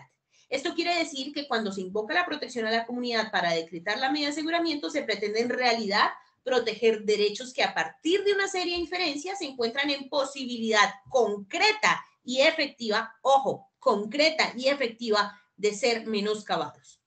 Es claro que dentro del trámite, particularmente el derecho a la libertad personal, está sujeto a restricciones proporcionadas y una de ellas puede encontrarse legítimamente motivada en la protección de los derechos de las demás personas, derechos reconocidos en las citadas fuentes y que en casos concretos pueden hallarse realmente expuestos a violaciones por la acción del procesado. De ahí la relevancia que adquiere la causal bajo examen y la justificación que encuentra en el bloque de constitucionalidad. Aunado al anterior, para la Corte Interamericana de Derechos Humanos, las garantías del procesado frente a normas que establezcan privaciones arbitrarias de la libertad consisten sobre todo en que las medidas que dispongan dichas injerencias tengan un carácter excepcional, ya que se encuentran limitadas por el derecho a la presunción de inocencia y los principios de legalidad, necesidad y proporcionalidad indispensables en una sociedad democrática. Lo anterior, dice la Corte, se concilia con las reglas sobre la detención preventiva basada en la protección de la comunidad y más exactamente de los derechos de los demás, vista esta dentro del contexto general de la regulación de las medidas de aseguramiento. Cierro comillas. En primer lugar, debe recordarse que la noción de peligro para la comunidad rebasa el contexto comunicacional del común de las personas.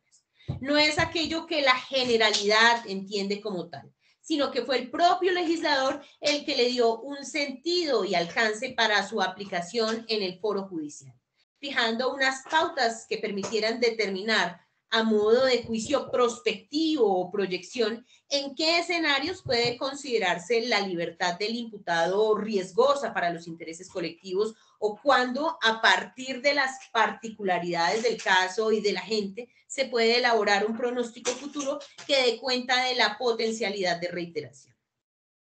Así, no es el habla coloquial, el clamor de las mayorías y ni siquiera la opinión del juez, ya que precisamente para poner coto a la discrecionalidad del operador judicial se delimitaron conceptualmente los aspectos a valorar en aras de establecer si se da o no el aludido fin constitucional.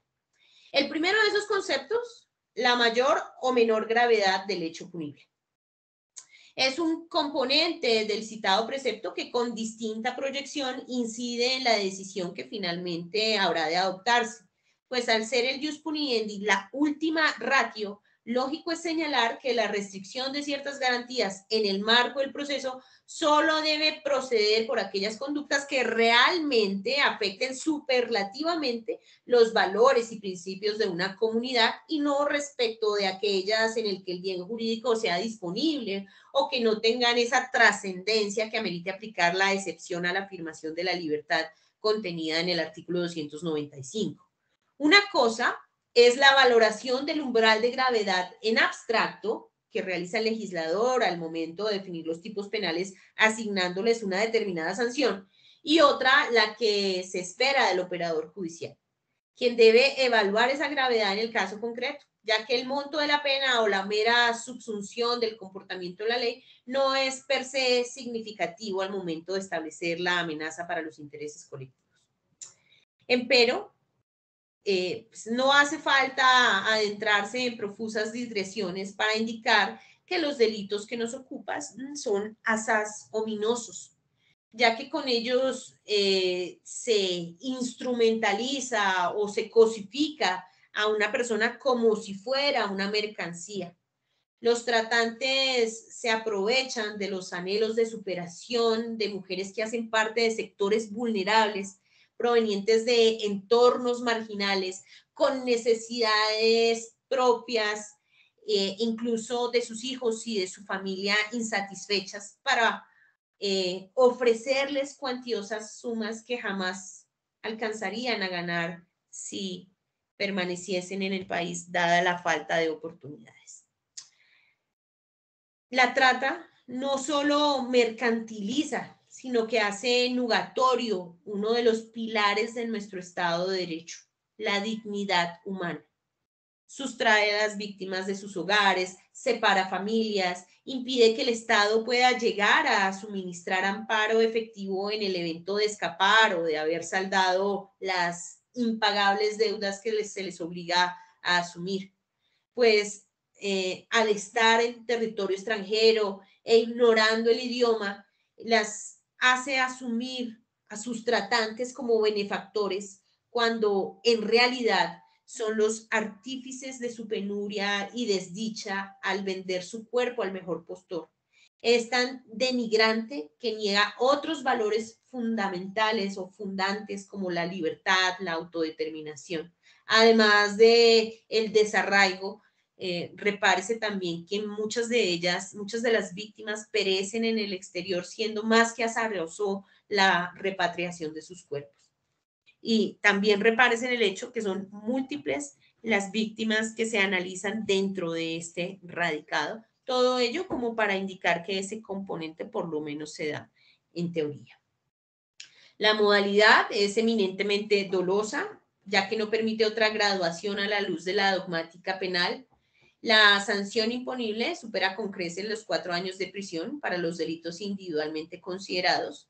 Para el delito descrito en el artículo 188A, parte de 13 años de prisión. Para el delito de concierto para delinquir, inicia en 4 años.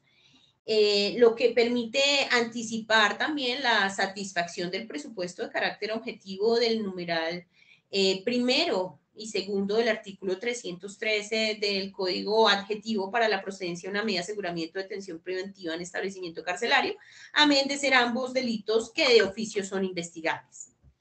Ahora, como el pronóstico de riesgo debe partir de un examen conjunto de las circunstancias previstas en el artículo 310, esto es que la gravedad, la modalidad y la pena no son suficientes al momento de determinar la viabilidad de una finalidad, tal como lo señalara la Corte Constitucional en sentencia C-1198-2008, diremos que no se invocó la causal primera, pese a que se habló reiteradamente de una organización criminal, pero no se emprendió el estudio correspondiente, lo que releva al despacho de pronunciarse al tratarse de una justicia rogada y porque el artículo 295 impone que aquellas disposiciones que limitan ese derecho fundamental deben ser analizadas restrictivamente.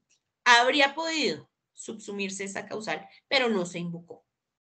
Y hay que aplicar principios como pro homine y pro libertatis. Pervive en todo caso la causal segunda, el número de delitos imputados, que es diferente a los acreditados, y la naturaleza de los mismos. 2 delitos, uno lesivo de la seguridad pública y otro el de la autonomía personal.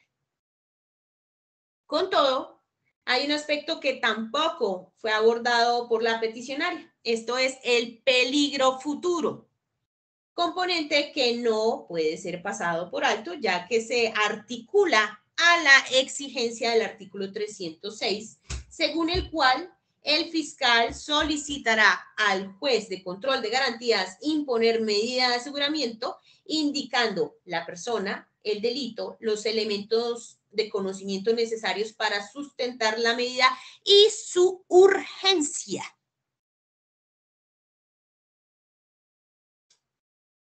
El parágrafo primero del artículo 308, que como se recordará fue adicionado por la ley 1760 de 2015, es del siguiente tenor.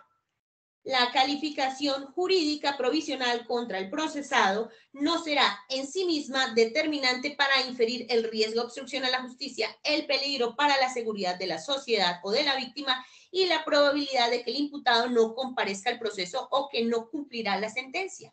El juez de control de garantías deberá valorar de manera suficiente si en el futuro, resalto, si en el futuro se configurarán los requisitos para decretar la medida de aseguramiento sin tener en consideración exclusivamente la conducta punible que se investiga. Entonces, ello nos obliga a reflexionar qué es la urgencia. Es todo aquello que necesita ser realizado o solucionado con mucha rapidez. Lo imperioso, lo apremiante, lo acuciante, lo perentorio, impostergable e inaplazable. ¿Para qué? Para conjurar un riesgo inminente que debe ser solucionado con inmediatez. También, pues, para precaver o evitar una situación actual. Así que todas estas sinónimos o todas estas definiciones nos hablan de términos estrictamente temporales. Y ello lleva a concluir que el transcurso del tiempo desdibuja la necesidad y la urgencia. Nótese además cómo se ignora, primero, si la organización, pese a la judicialización de sus integrantes, aún tiene capacidad operativa. 2, si transcurridos 9 años o digamos 6, tiene la logística necesaria para seguir funcionando. Si Sergio se encontraba en China en actividades similares a las investigadas. Llama la atención de esta funcionaria que la señora fiscal mencionó que se encontraba privado de la libertad en tierras asiáticas. Entonces, ¿de dónde decimos que su privación de libertad es urgente e inaplazable? Cuando si ignoramos si se trata por los mismos hechos o por unos diferentes. La respuesta a todos estos interrogantes es negativa. También olvidó que según la sentencia C469-2016, ampliamente traída a colación por esta funcionaria, indicó que la Ley 906 de 2004 establece un esquema de medidas de aseguramiento privativas de la libertad, limitativas de otros derechos, que imponen ciertas obligaciones, todas con el fin de alcanzar los fines constitucionales del artículo 308, que son una reproducción de los que se encuentran contenidos en el artículo 250 de la Carta Política. Debido a esta estructura, el esquema de medidas de aseguramiento es típicamente gradual, diferenciado, proporcionado en torno a las afectaciones a los derechos del investigado y en relación con esos objetivos. Así que el legislador estableció un mandato general de afirmación de la libertad y que su restricción únicamente procede en condiciones excepcionales, necesarias, adecuadas, proporcionales y razonables. En esa misma sentencia se sostuvo lo siguiente. La regulación procesal penal, además, fija reglas específicas sobre la procedibilidad de la medida de aseguramiento de detención preventiva bajo un, resalto, estricto criterio de necesidad probada. En caso de no concurrir este requisito, el juez solo está habilitado para decretar medidas no privativas de la libertad. Por último, con arreglo al principio de proporcionalidad, la calificación jurídica provisional del delito no es suficiente para inferir el riesgo de obstrucción a la justicia, el peligro para la seguridad de la sociedad o de la víctima y la probabilidad de que el imputado no comparezca al proceso o que no cumplirá la sentencia, pues siempre se requiere la necesidad de la medida en relación con dichos fines. Entonces, como la solicitante se limitó a hacer un checklist, una lista de verificación, pero no aportó elementos en torno a la reiteración, reincidencia o repetición actual, se descarta la finalidad invocada. Sobre las razones de utilidad procesal, traducidas en la posibilidad de fuga o no comparecencia y evacuada, como está la evaluación de los aspectos referidos a la gravedad, la modalidad y la pena cuando se abordó el tema del peligro para la comunidad, solo resta referirnos a la causal traída a colación por la petente. Y para ello, no está de más señalar o recordar que el arraigo es el acto y la consecuencia de arraigar, afincarse de modo permanente, afianzarse, ganar firmeza o echar raíces. Ha dicho la Sala Casacional Penal de la Corte Suprema de Justicia que supone la existencia de un vínculo del procesado con el lugar donde reside, lo cual se acredita con distintos elementos de juicio, entre otros, tener una residencia fija y estable, vivir en ella junto con la familia y estar presto a atender el requerimiento de las autoridades. No solo comprende la noción del domicilio, sino todo un entramado o tejido social que dé cuenta del desempeño personal, laboral, familiar de alguien, a partir del cual se puede hacer pensar que el vínculo es tan robusto que la amenaza de una potencial pena no sea suficiente para disuadir a la gente de abandonar todo ese proyecto de vida que llevaba hasta antes de la presunta comisión del injusto. Así las cosas, pues la judicatura debe contar con un referente que permita suponer fundadamente que aquel no evadirá el cumplimiento de una eventual pena o no se sustraerá del deber constitucional de colaboración con la administración de justicia, torpedeando o entorpeciendo el normal desenvolvimiento de las audiencias y etapas subsiguientes del proceso penal por su contumacia o reticencia y frustrando de paso la legítima expectativa de las víctimas a obtener la verdad, la justicia y reparación, objetivos que se materializan tras el proferimiento de una sentencia.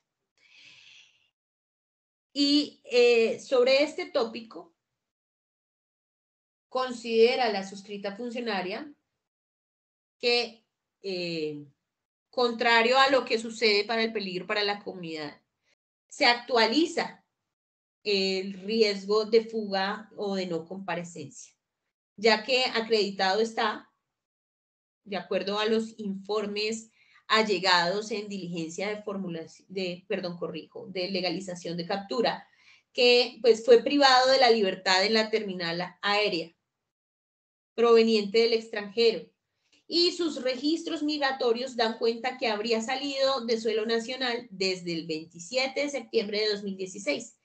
Es decir, estuvo ausente por más de 5 años, hasta el 18 de febrero de 2022. Entonces, si igualmente cotejamos ello con ese formato de arraigo en el que nos suministró datos, puede que desconociera la dirección de sus familiares, pero llama también la atención de esta funcionaria que en el acápite referido a sus padres indicó que su mamá era residente en España y ahora aparece suscribiendo otros documentos.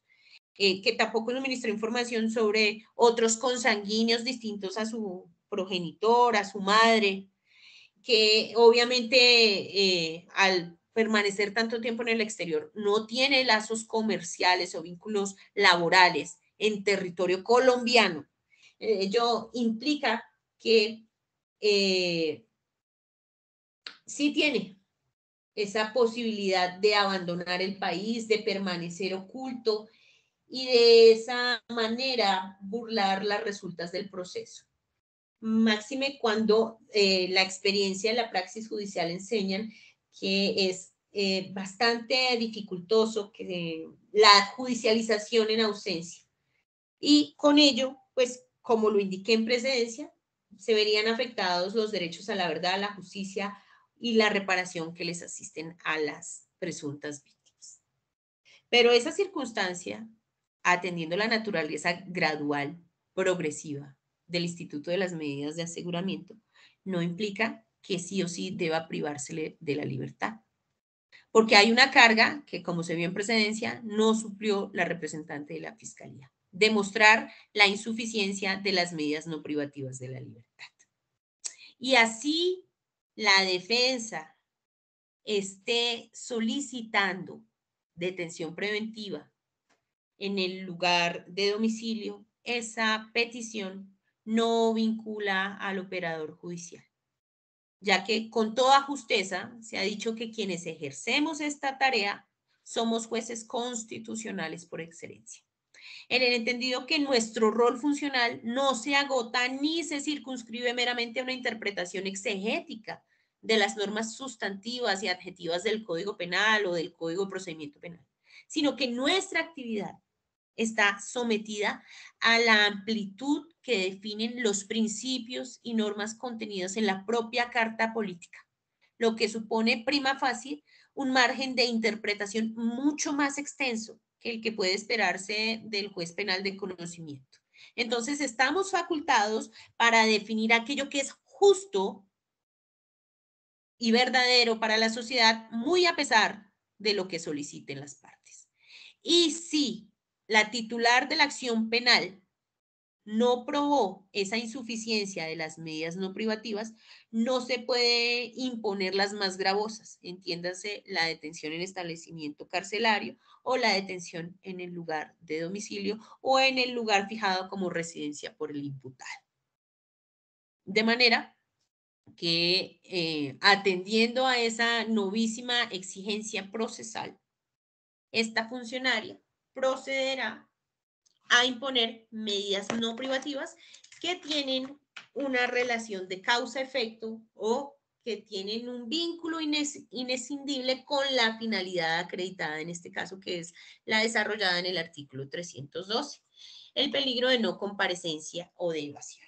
Y en tal virtud, también por la sugerencia que hiciera el togado de la defensa, se impondrá a Sergio Daniel Rubio Salamanca la prohibición de salir del país, comunicando de esta determinación a las autoridades migratorias, a Migración Colombia, al Ministerio de Relaciones Exteriores, para que hagan lo propio con su pasaporte. Y asimismo, se le ordenará las presentaciones periódicas descritas en el literal B del artículo 307 del Código de Procedimiento Penal, las que en prudente criterio se fijarán una vez al mes, no solamente ante el Centro de Servicios Judiciales de Palo Quemado, sino también ante la Fiscalía Instructora.